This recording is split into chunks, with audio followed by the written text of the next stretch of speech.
سوال: اعتکاف کی کتنی اقسام ہیں؟ جواب: اعتکاف کی 3 اقسام ہیں۔ سوال: نماز کے بعد سب سے افضل ترین رکن کیا ہے؟ جواب: زکوٰۃ۔ سوال: قرآن میں سب سے بڑی سورت کون سی ہے؟ جواب: سورۃ بقرہ۔ سوال: زرعی پیداوار کی زکوٰۃ کو کس نام سے پکارتے ہیں؟ جواب: عشر کے نام سے۔ سوال: سود سے کیا مراد ہے؟ جواب: خانہ کعبہ کے گرد ایک بار طواف کرنا سود کہلاتا ہے۔ سوال: جمعہ کی نماز کا حکم کب آیا جس میں یہ فرض کی گئی؟ جواب: ہجرت کے بعد۔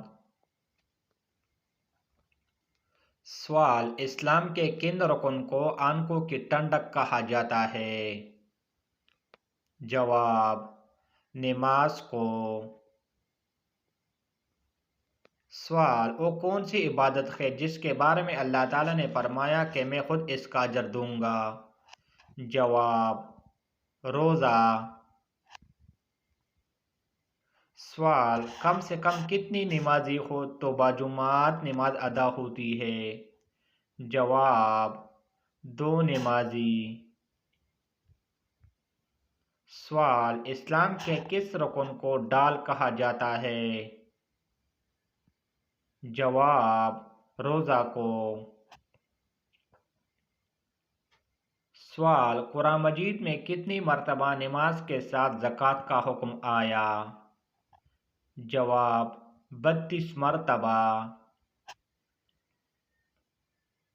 سوال: نماز میں کل کتنے واجبات ہیں؟ جواب: نماز میں کل 14 واجبات ہیں۔ Thanks for watching. Subscribe my channel for new videos.